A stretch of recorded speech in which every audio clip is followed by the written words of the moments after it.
Hai semuanya, selamat datang di Tentang Kita Podcast.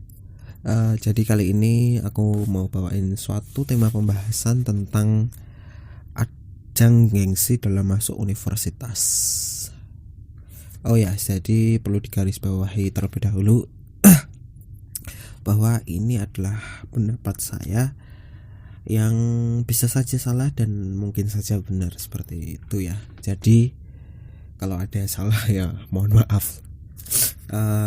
Bagi kalian yang berada di bangku kelas 12 ataupun kelas 3 SMA mungkin akan mengalami yang namanya ajang gengsi masuk universitas negeri. Hal ini juga aku alamin sendiri ketika aku kelas 12 SMA. Jadi katanya ketika kalian bisa masuk ataupun diterima di universitas negeri ternama, maka kalian akan mendapatkan suatu kebanggaan tersendiri ataupun label prestis yang didapatkan. Atmosfernya cukup kencang ya waktu aku ngalamin sendiri itu. Bahkan mereka rela gitu mengalami persaingan yang cukup dibilang ketat lah, karena kuota yang disediakan universitas negeri untuk para mahasiswanya itu cukup dibilang sedikit, dan juga ada beberapa seleksi ataupun tahapan-tahapan yang cukup ketat agar bisa masuk di universitas negeri tersebut. Ada juga mereka yang pada siswa ini yang mengeluarkan uang yang menurut aku bisa dibilang cukup banyak ya, entah itu untuk bimbingan belajar, les, ataupun konseling agar bisa lulus ataupun melewati tes ujian masuk perguruan tinggi negeri ini. Terus kenapa sih mereka rela gitu ngeluarin effort serta uang yang cukup banyak agar bisa menjadi mahasiswa di PTN atau perguruan tinggi negeri ini? Kebanyakan dari mereka beralasan yang pertama adalah biaya. Ketika bersekolah ataupun kuliah di universitas negeri, maka biaya yang nantinya dikeluarkan untuk bersekolah itu akan lebih terjangkau daripada mereka yang bersekolah di PTS, perguruan tinggi swasta.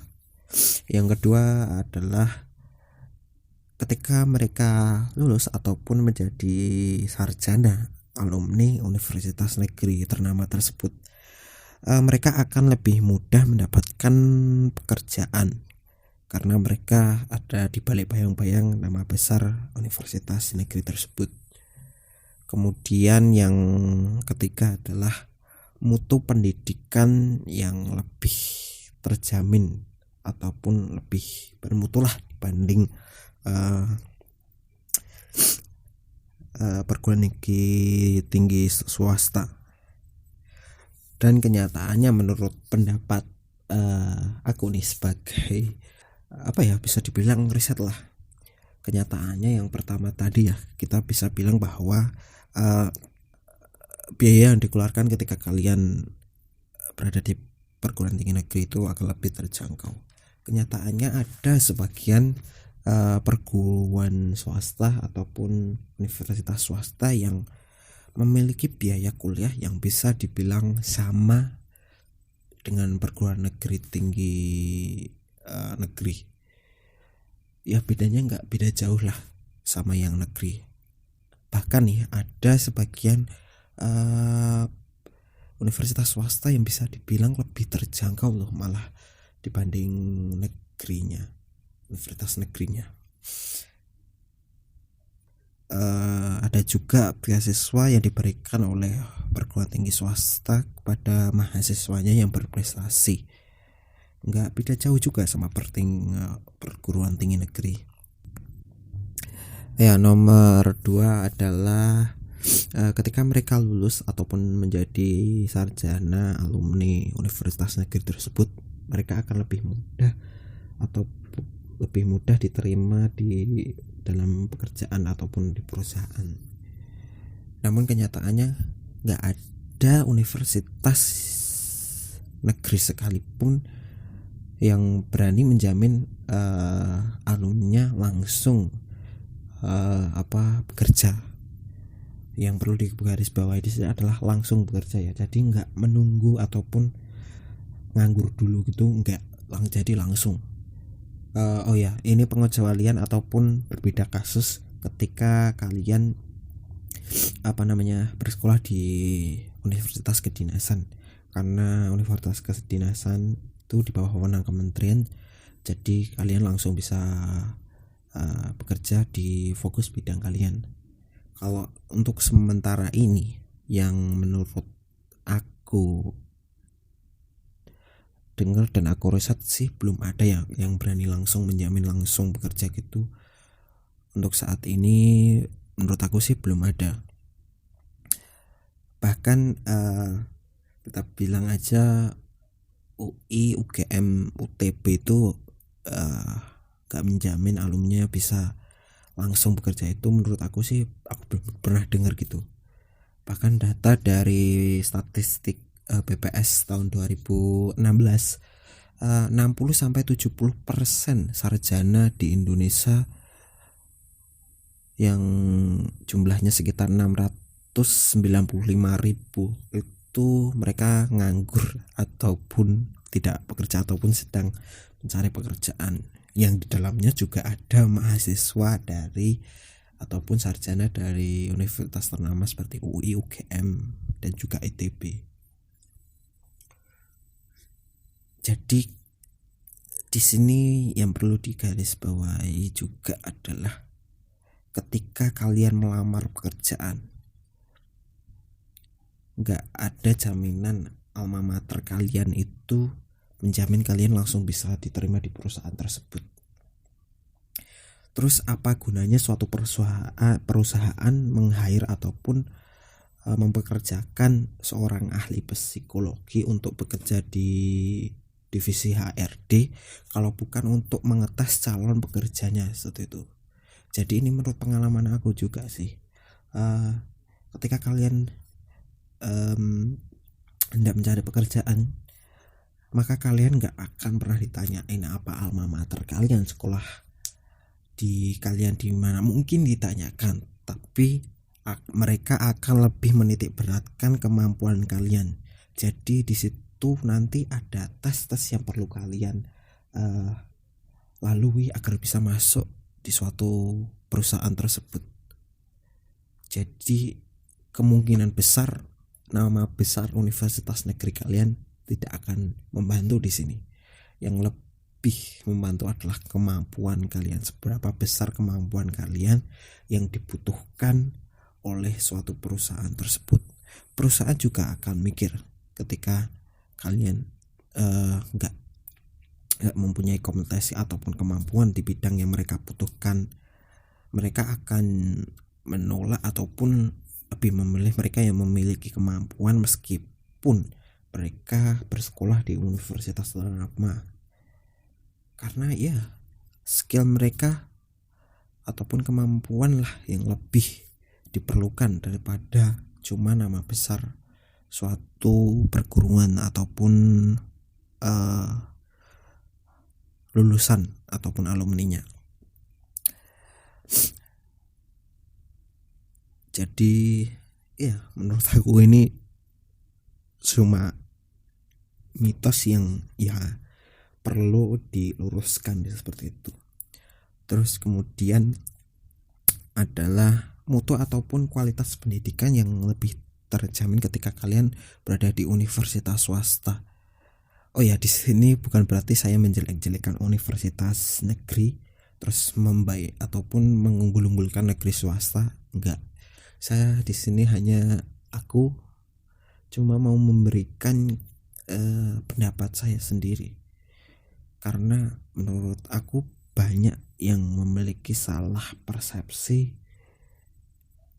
ketika mereka berkuliah di PTN negeri dan berkuliah di PTN swasta. Ini timpangnya itu cukup cukup terasa gitu Pak. Karena ya kalian tahu sendiri lah, yang ketiga tadi ya, paling yang ketiga yang mutu pendidikan ataupun kualitasnya lebih terjamin. Menurut aku sih banyak juga perguruan tinggi negeri swasta yang memiliki bidang studi mereka yang memiliki akreditasi yang A juga gitu loh, nggak buruk gitu. Bahkan ada juga seorang pengamat pendidikan berkata bahwa ada sebagian universitas negeri yang kewalahan di bidang studinya daripada universitas swasta yang memiliki kemampuan yang lebih ataupun akreditasi yang lebih baik gitu. Nah, ini juga sering terjadi bagi siswa ataupun ya calon-calon mahasiswa. Mereka nggak berpikir panjang gitu, maksudnya mereka lebih menitik beratkan bisa bersekolah di universitas negeri ternama meskipun entah apapun prodi yang mereka pilih gitu. Jadi nggak peduli mereka kuliah nanti di fokus bidang apa, yang penting aku bisa masuk di universitas negeri tersebut. Menurut aku ini sebuah kesalahan ataupun kesalahan yang cukup fatal nantinya ke depannya. Karena ketika kalian mengerjakan suatu ataupun berkuliah di fokus bidang tertentu yang enggak kalian sukai ataupun kalian minati atau bisa dibilang passion kalian, nanti ke depannya kalian akan malas-malasan gitu, karena emang ketika kalian enggak menjalani sesuatu hal yang enggak kalian sukai, karena mereka ataupun kalian pastinya akan malas-malesan lah, entah itu malas kuliah, malas berangkat, malas ngerjain tugas. Kan sayang gitu loh uang yang dikeluarkan ketika kalian berkuliah kalau cuma buat males-malesan gitu. Terus cumanya bisa membanggakan nama besar universitas saja. Terus dampaknya ini nggak cuma selesai sampai dunia perkuliahan aja gitu loh. Nanti ketika dunia kerja kalian, ketika kalian udah lulus nih dari universitas tersebut, maka nantinya kalian akan bekerja di perusahaan yang memang sebidang oleh fokus bidang kalian gitu. Nantinya juga bekerja apa yang kalian pelajari. Maka nggak selesai sampai gitu, kalian akan nanti bekerja yang di bidang yang nggak kalian passion, nggak kalian sukai. Jadi nanti males-malesan gitu, kayak percuma gitu kuliah, uangnya yang dikeluarkan percuma, waktunya juga, tenaganya. Itu menurut aku sayang banget sih.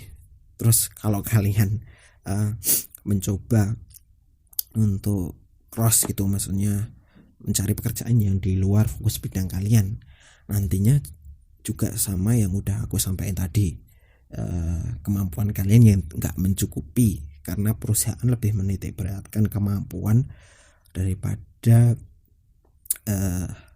nama besar tadi. Emang nggak gitu kenyataannya di dunia pekerjaannya seperti itu menurut aku, dan itu pun juga menurut pengalaman aku sendiri. Di sini yang ingin aku sampaikan ini cuma kesimpulannya,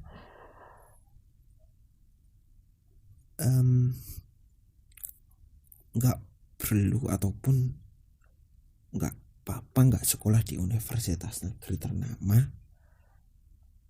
Yang penting kalian bisa ataupun senang mengalami atau menjalani dunia perkuliahan kalian. Karena nantinya ketika kalian minat nih ataupun senang menjalani apa yang kalian kerjakan, ketika kalian bisa menciptakan suatu hasil ataupun karya, maka nantinya kamu akan dibanggakan oleh universitas tersebut, menjadi kebanggaan universitas tersebut. Ini menurutku cukup wah gitu ketika kalian bisa dibanggakan suatu universitas ketimbang kalian membanggakan universitas kalian. Kan lebih keren gitu, lebih ya bisa dibilang lebih apa ya, lebih bergengsi gitu, maksudnya lebih ya kalian tahu sendirilah ketika kalian lebih bisa dibanggakan daripada kalian membanggakan. Maka menurut saya itu sih kesimpulannya pada pembahasan kali ini. Menurut aku sih jangan pernah membanggakan warna alma mater kalian, tapi banggalah ketika kalian bisa mewarnai alma mater kalian dengan warna kalian sendiri. Maksudnya bisa menjadi kebanggaan ataupun menciptakan prestasi di universitas kalian menjadi kebanggaan. Jadi seperti itu. Menurut aku ya seperti itu. Jadi kesimpulannya seperti itu, teman-teman. Oke, menurut aku cukup sampai di sini dulu ya pembahasan kali ini. Makasih banget udah ngeluangin waktu untuk ngedengerin aku. Ya, sampai di sini dulu dan oke, terima kasih.